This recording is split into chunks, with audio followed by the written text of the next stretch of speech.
Everyone, मैं हूँ Ruhamah Shahroz और आप देख रहे हैं मज़ेदार खाने।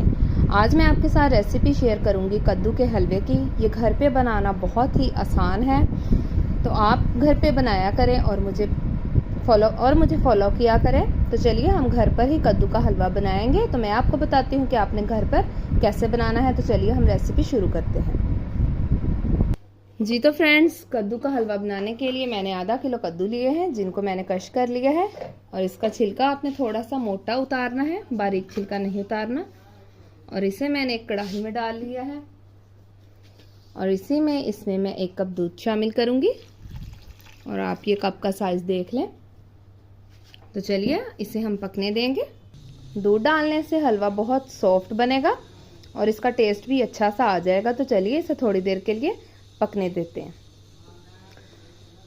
तो चलिए इसे थोड़ी देर के लिए पका लेते हैं, उसके बाद मैं आपको दिखाती हूँ। और इसमें मैंने जो दूध डाला है वो तकरीबन आधा किलो दूध है और आधा किलो ही मेरे पास कद्दू है, जिनको मैंने कश कर लिया था। जी तो फ्रेंड्स, आप देखें दूध पकना शुरू हो गया है और इसी के साथ हमारा हलवा भी पक रहा है। तो चलिए इसे थोड़ी देर के लिए और पकाएंगे, जब तक कि ये दूध खुश्क नहीं हो जाता। जी तो फ्रेंड्स, आप देखें दूध आधे से भी कम हो गया है। तो चलिए इधर हम इसमें चीनी शामिल करेंगे। चीनी मेरे पास 1 प्याली है, आप ये देख लें। तो चलिए इसमें मैं चीनी शामिल करूंगी और इसको अच्छी तरह से मिक्स कर देंगे। और इसके जब ये अच्छी तरह से मिक्स हो जाएगा, और आपको पता है कि चीनी भी पानी छोड़ती है, के बाद हम इसमें तेल डाल के उसकी अच्छी तरह से भुनाई करेंगे। तो चलिए अभी हम इस पानी को भी खुश्क होने देंगे और आप देखिएगा कि आप घर पर ही कितना अच्छा हलवा तैयार कर लेंगे। आपने इस रेसिपी को ज़रूर फॉलो करना है।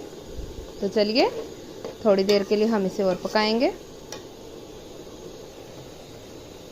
जी तो फ्रेंड्स, आप देखें पानी भी खुश्क हो रहा है और वक्फे से आपने इसमें चम्मच हिलाते रहना है ताकि ये साइडों पे लग ना जाए। और क्योंकि हमने अब चीनी भी डाल दी है और इसको आपने हिलाना ज़रूर है। तो चलिए पानी को खुश्क होने देते हैं, उसके बाद मैं आपको दिखाती हूँ।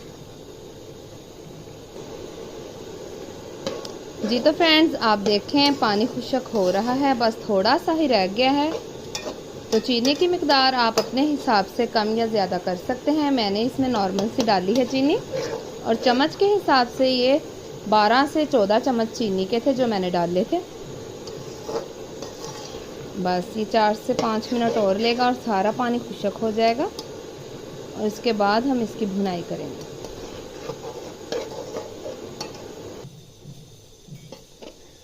चार से 5 मिनट हो गए हैं और आप देखें पानी भी खुश्क हो गया है। और इस स्टेज पर आपने फ्लेम लो कर लेना है और इसके अंदर हम तेल शामिल करेंगे।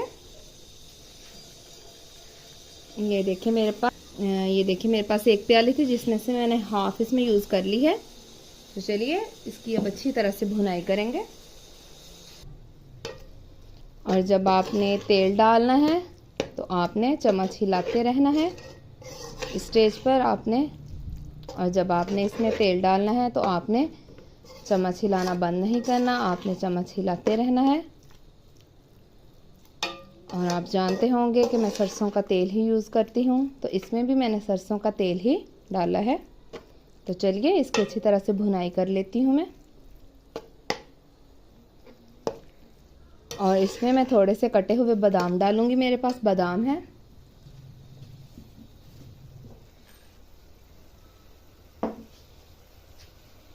आप अपनी मर्ज़ी के हिसाब से इसमें कोई भी ड्राई फ्रूट यूज़ कर सकते हैं। चलिए इसकी अच्छी तरह से भुनाई कर लेते हैं।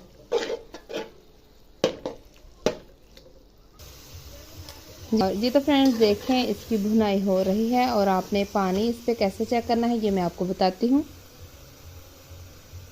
आपने इस तरह से इसको करके देखना है और आप ये देखें छोटे छोटे से बबल बन रहे हैं, इसका मतलब कि पानी अभी इसमें है। अभी इसकी और भुनाई करेंगे। तो चलिए इसकी और भुनाई करते हैं, उसके बाद मैं आपको दिखाती हूँ।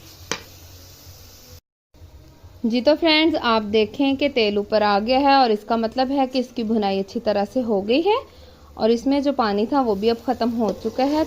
और 1-2 मिनट के लिए इसी तरह से मैं इसमें चम्मच हिला के भुनाई करूँगी और इसके बाद हम इसे डिश आउट कर लेंगे।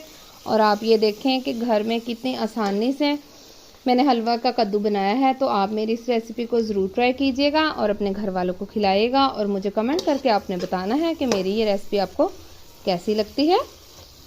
और अगर अभी तक आपने मेरे चैनल को सब्सक्राइब नहीं किया तो जल्दी से मेरे चैनल को सब्सक्राइब कर दें।